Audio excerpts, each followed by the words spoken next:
Hey guys, welcome back to my channel. We're back again with another video, and this time we're talking about Final Destination Bloodlines. So I went to go see this movie the other day and the line was out the door. And I believe it was for Final Destination Bloodlines and Lilo and Stitch, because when I checked on the site to see the seats, those were both sold out. I'm going to go and see Lilo and Stitch. I have not seen it yet, but I'm very excited to go see Lilo and Stitch. I'm a huge fan of Stitch. I loved watching Lilo and Stitch when I was younger, but that's not what we're here for. We're here about Final Destination. So, that being said, I'm a huge fan of the Final Destinations series. Now, I know there are tons of plot holes in the series, but overall, I'm a big fan of it. I don't know why. I think it's the lore that is kind of absent, to be honest with you. But I guess the idea of the lore itself.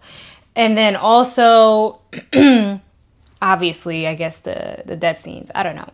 But so Final Destination, pretty much usually how it goes is someone gets a premonition of a disaster that is about to happen. They see all the deaths and then they save the people who listen to them or somehow get pushed off. And then the disaster still happens and people still die. However, death starts to come one by one for those people who were supposed to die in that accident, and it usually goes in order. So, that being said, this movie didn't exactly follow that same outline. And so with this one, Bloodlines, it's pretty much, so in the beginning, we see Iris, the grandmother. She has a premonition, which was like the grandest premonition of all the Final Destination series. And she has this premonition that all of these people, pretty much I think it was everybody, dies, including herself, in this high-rise thing. And obviously, following the trend of Final Destination, she goes frantic and she pretty much saves everyone from this disaster. And two things that kind of annoyed me about this one was, well, I guess it's for the show, for the movie, but like typically what happens is that, like I said, they have the premonition, they save some people, they don't save others. The disaster still happens. In this one, the disaster does not happen at all. Pretty much everyone is saved. Now, I know she stopped a bunch of things that were supposed to happen, like, you know, the glass didn't break, the penny thing, the fire, all of these things that combined were supposed to make this accident happen. But I do find that some of the thrill with Final Destination, I think, is kind of still seeing the accident happen and those people who are saved kind of watching it happen, you know? And so I feel like the thrill was kind of taken out with that. Also, throughout the movie, we get like fast forward, however many years, and the granddaughter of Iris, she is the one who, she doesn't have premonitions, but she has the dream of the same exact premonition that her grandmother has. And so we don't actually ever get to see everyone being saved, like in 1960, whatever it was. Like, we just know everyone was saved, but we don't see everyone like running out, rushing out, or anything like that. None of that is shown. And that also kind of bothered me a little bit because I would have liked to see that as well. So now going into, since we spoke about the granddaughter, the character of the granddaughter, I felt like she wasn't very prominent. I don't feel like she was the best character in the movie. I felt like she was kind of boring, kind of dry. She was just kind of there to, I guess, piece the clues together. It is hinted in the beginning that I guess she's kind of smart. She was valedictorian of her class and she's going to college and she's flunking. So I'm assuming that, like, you know, when her grandmother gives her this book of how death can possibly happen, that you know, she's supposed to be the smart one who's able to put all the clues together to, you know, save people. And I just felt like it, you know, it wasn't like she was a bad character, but I just felt like she was just kind of there. Really, to be honest with you, I feel like the only standout characters were the cousins, not the girl, but like the two boys, the one, especially the one that was wearing all the rings, and then the other one that seemed like he was kind of a ditz. I don't know, but yeah, those two. Those were the standout characters in the movie. The little brother, he was the little brother. I do think he was better than the main character, the sister, but he was also just there. The mother, I feel like she kind of got on my nerves. Well, not, I don't want to say got on my nerves, but you would think that like one of the reasons that she went away is because like maybe she started seeing herself like believing in what her mother believed, and she didn't want to go crazy like her mother and take it out on her kids. And she does kind of say that she doesn't want to do that to her kids when like she finally talks to the main character, her daughter. However, like you also find out that like she kind of didn't really believe her daughter either until everybody else started to believe her. And that didn't make any sense to me. I couldn't stand the father. It's like after what, like 2 deaths or whatnot, like you still don't believe what your daughter is saying, and that bothered me a bit. I thought the aunt was a good character. The father, for however long he lasted, the uncle, I thought he also was a good character as well.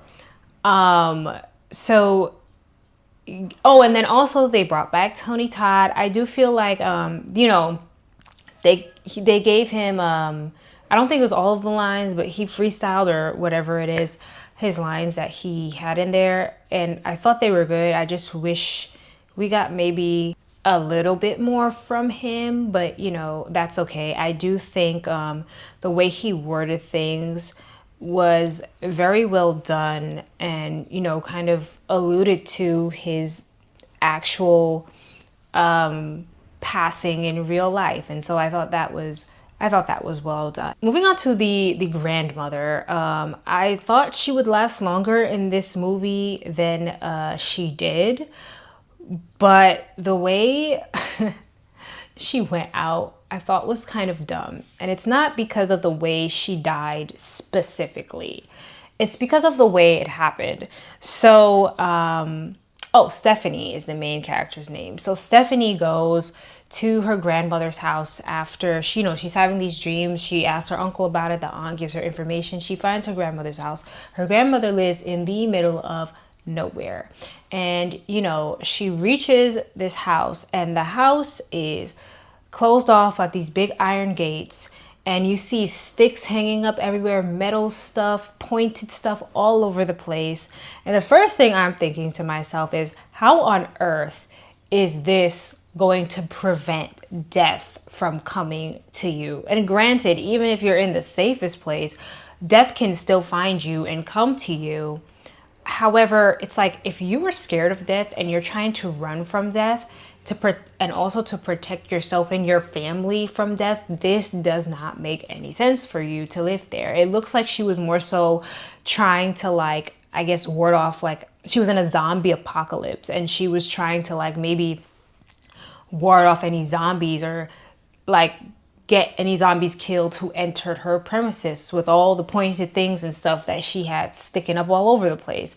So that also was just like, okay, like that didn't really fly with me. But I don't know if they were trying to be like silly in putting that in there and being like, look, like she's trying to ward off death and this is how she thinks it's gonna, I don't know, but I thought it was silly. But yeah, so also, like, you know, so the granddaughter goes into the house, right? And clearly it's like the house isn't completely safe, right? Because again, death is going to try and figure out ways to get to you no matter what. And we see that the grandmother, she didn't necessarily like keep death away because she's been living secluded in this house, or and maybe that's part of the reason, but it's more so because she was able to figure out how to escape death. She learned death's patterns and things that could cause it. And that's why she's been able to escape it for the longest while. It's not really because of the house that she's been living in for so long.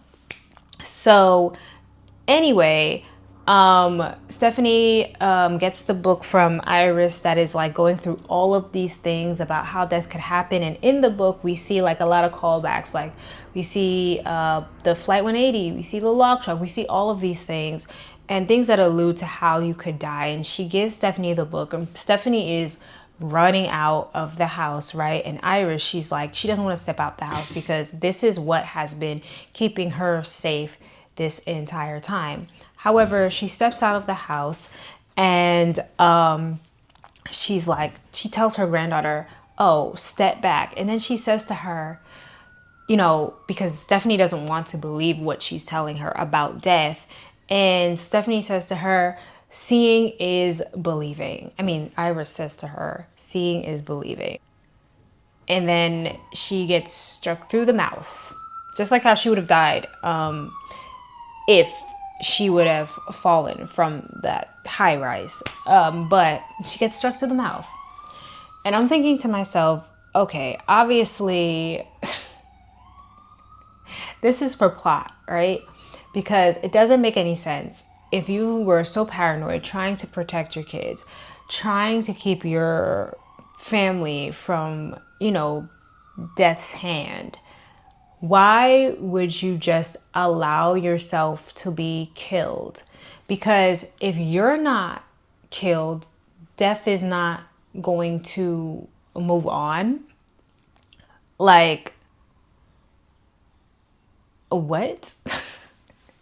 But then again, I'm thinking about it now, and I could be wrong, but in the other Final Destinations, right? If death skips one person because they like are able to, you know, escape death in that moment, it'll try and go on to the next person and then the next person and the next person, and then it'll circle back. So I'm thinking to myself, if she was able to escape death all of these years, why did it not then go to her son and then her daughter? It just seems like she was able to keep it at bay by keeping herself from death's hand. But we're going to go with how the movie goes. And according to this movie, it seems like her not dying was keeping her family from not dying. But then she just allows herself to die. Talking about seeing is believing. It's just like, what? Okay. So I thought that was so dumb. Another thing, I don't know if they just did this for like movie's sake, but like the order to me doesn't make sense. Like the order that Stephanie explained, where it was Iris, and then once Iris died, it would be her son and then his line, and then like Stephanie's mother, which is Iris's daughter, and then her line. Like, shouldn't it go like just in order of like oldest to youngest? That makes more sense. Like, who existed first? So Harold, or I think that's her uncle's name, and then her mom, and then the eldest on down. Like that makes more sense to me. I don't know. But all right, moving on to the kills in the movie, I do think they started off pretty well. Well, I do think most of the kills were pretty interesting. I liked how the dad died, I thought. I mean, and this was in the trailer, but I thought that was pretty frightening. I remember like I'm watching the trailer and I immediately knew it was Final Destination because of all how it was like being shown. But that was giving me anxiety in the trailer watching it. And so when I saw it in the movie finally, I didn't even want to look. So I thought like that was probably one of the best deaths just because of how they led up to it. The second best one, I thought was when the cousin, who was not like really the half cousin, was getting pulled in by his piercings into the MRI machine. I thought that was pretty cool. And then his brother immediately following behind him. And even though he wasn't even supposed to die, the older brother, because apparently he wasn't actually his father's son. His mom had an affair. And then they explain it by saying like, oh, because if you mess with death, death is gonna come for you. And like, although it makes sense, I would have just preferred like maybe her finding out like, oh, wait, you actually were his son. You know what I mean? Like maybe I was wrong. I think that would have played out more, like played out better for me in my mind, but it is what it is. The cousin, the female cousin, her death in the dumpster truck, I thought wasn't the best death, but I thought it was a good one just because of like everything that Stephanie was trying to tell the cousin and her brother like right beforehand. And he was like, oh, look at me, I'm doing this. And then it actually happens to his sister. And I thought the lead up to that was also pretty good. The mom's death was and very sudden. Also really didn't care for her character. So, but yeah, just all in all, it was just very Also, the final of the brother and the sister, their deaths, I thought it was cool how they brought the penny back from the beginning of the movie. In the beginning of the movie, there's a little boy with a penny that sets off everything in that accident, or the accident that was supposed to happen. And they bring back that penny. There's this lady outside the hospital when they're leaving the hospital, and there was a penny inside Iris's book that I presume dropped out of the book, and this old lady, she picks up the penny, and that's what ultimately leads to the deaths of Stephanie and her younger brother. They're killed back to back by, I believe it was logs or something, by a derailed train, and then the movie cuts. And I thought that was a pretty cool ending, but it just happened so fast, and the realization of what was happening happened with them so quickly. And it does that as well in other Final Destinations in their endings. But I just thought this one, for some reason, was just super, super quick, like more, like even quicker than the other ones. And I could be wrong, but I that's how I felt. Like I just felt like it was like that and then cut, you know? So it's whatever, but also it's just like, oh, I wish there was just a little bit more. In terms of like the CGI and stuff, like I feel like if it was really bad, I'd complain. But because, we know Final Destination is known for these types of CGI deaths and stuff like that, I was pretty fine with it. I think it fits the movie perfectly, and I thought everything was done A-okay with that, One last thing I had an issue with is pretty much in Death's design, according to Bloodworth, Tony Todd's character, one of the ways that you can stop death, or two of the ways you can stop death, is either you kill someone else and take their remaining years, or you flatline, you die, and then you come back to life. And so Stephanie's younger brother, Stephanie is drowning in the final last act of this movie. She's drowning, and then he goes and he saves her by doing what is it? He saves her by doing chest compression, CPR, whatever it is, right? And the water spurts out her mouth and everything, and he's like to her, oh, I saved you, you died, and I brought you back. And immediately I'm just like, that's not really what happens when somebody drowns, unless it's like extremely too late, like, and you're like drowning and it's too late. That's when you're like, you die. But typically, like, if you're drowning and somebody pulls you out, you have water in your lungs, and you're unconscious pretty much. And to bring you back, you got to get like the water out of your lungs so that you don't continue drowning in the water and then you die. if what I'm saying makes any sense. So immediately I was like, what? She didn't die. I was like, I'm like, what? She did not die. I thought that was so dumb. Like, I wish they thought of a different way that wasn't so obvious. I mean, I guess, I don't know, maybe it's not obvious to other people, but to me, it was just like, what? She didn't die. And that's confirmed when the younger brother is going to his prom and they're talking to his date's dad, and the dad is like, also, I have a bit of an issue with how these people act when someone in their family dies.